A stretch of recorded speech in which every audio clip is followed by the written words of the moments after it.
Thank you very much to Mr. Loeffelman and to the three speakers for providing us with your insights. We have about 40 minutes for the Q&A, and I was eager to get started with the discussion, so I didn't introduce myself. My name is Shamina de Gonzaga, and I'm formerly a special advisor on NGO relations in the Office of the President of the General Assembly. And in that capacity, in the years that I was here, the climate change issue did emerge as a very central one for the international community under the auspices of the previous President of the General Assembly, Sir John Kerry, who's currently one of the 4 envoys that Ms. Ploutakhina referred to in her statement.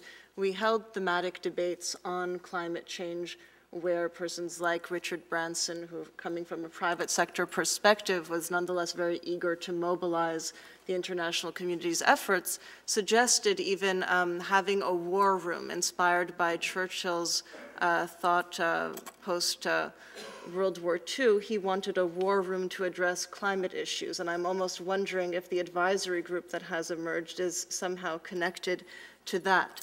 Before I open the floor, I just want to raise my question because that's my background, which is you've all touched on access, on issues of equity, and from the perspective of the communities that I work with, the first level of access is being at the table, at the negotiations. So access isn't just access to the energy at the end, it's access to the fora where the decisions are being made. Is your perspective being taken into account in a timely way, or are you just there at the receiving end, to benefit from solutions that have been agreed to without your active participation? So that's a question that perhaps you can respond to as you respond to the other questions coming from the floor. If I could get a show of hands of those of you who might be interested in intervening at this point. I see 3, and if you could please introduce yourself prior to making your comment or question, Madame. Hello, my name is Karim Lopez. I am originally from Peru, lived 10 years in the US.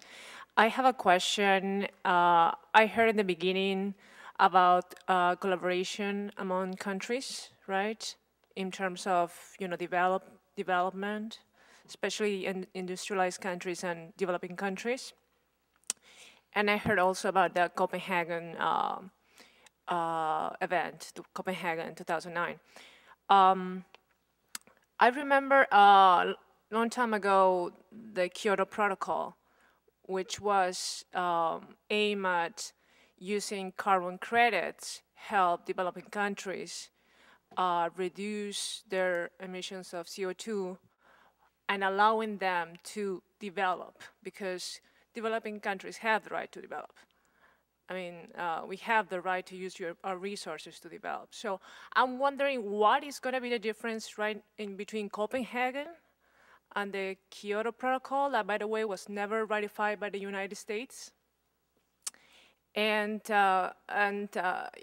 because I've seen that there's so many efforts of companies, and I hear, like, we're going to do this in Ecuador, we're going to do this in this other country. But if there's no governmental framework, is there no commitment from the government, for the current administration, of helping developing countries and find a way for them to develop in a sustainable way with these renewable resources, then I don't think there's a solution. So that's a question for everybody. Thank you. We'll take the other 2 questions. Yes, please. Hi, I'm Jennifer McAdoo from Columbia University, and I'm just wondering, this is for AEP, how did you guys convince the governors of the Galapagos Islands that it was a good idea to put wind turbines on an island that's valued for its wildlife, especially birds? Thank you. Sir? Thank you. My question, actually, my name is Arturo Garcia Cosas. I work with the New York State Department of Environmental Conservation. And my question echoes Ms. de Gonzaga's comments. The E8 initiative sounds very worthy, very interesting, but I was wondering, I take it from your presentation that it's going to be a regional set of workshops, or were they going to be national? And if they are regional, who is going to be invited to the table? Will it be only governmental delegations? Will those governmental delegations be encouraged to bring other voices from their society who might be key to actually implementing the results of the workshops? We can take one more question during this round if there is one. No? Okay. Perhaps we can go in reverse order, and I'd like to ask our panelists to also be brief in your responses so we can continue the dialogue.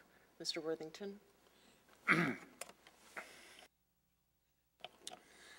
not exactly certain I remember every single question, so if I miss something, please feel free to point it out. The first question that really came up over access and equity, I think, is a very important one.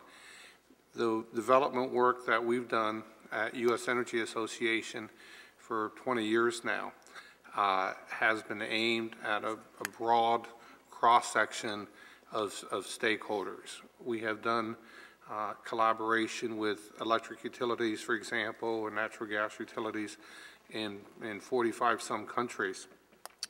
These under the sponsorship of the U.S. Agency for International Development. But in addition to dealing with just the electric utilities or the natural gas utilities in the respective countries, we've engaged the regulatory authorities, other government units, the news media, and other special groups who should have an involvement in electric power and natural gas system planning.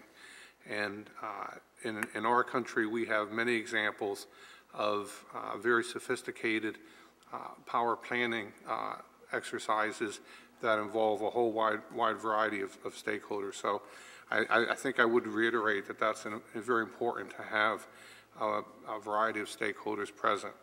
In terms of the collaboration with the Kyoto Protocol, of course, you're correct that the United States never signed the Kyoto Protocol, and consequently we were not able, still are not able to this day, to take advantage of some of the opportunities for investment in developing countries and gaining credits that would call for. We have some current legislation, currently proposed legislation, I think that would, as we go down the path in the United States of enacting climate legislation and emissions reduction legislation, one of the current versions of the legislation would give U.S. companies an incentive to invest in developing countries, and there's sizable emission offsets that are available in that regard. And I'll pass on the E8 questions in financing.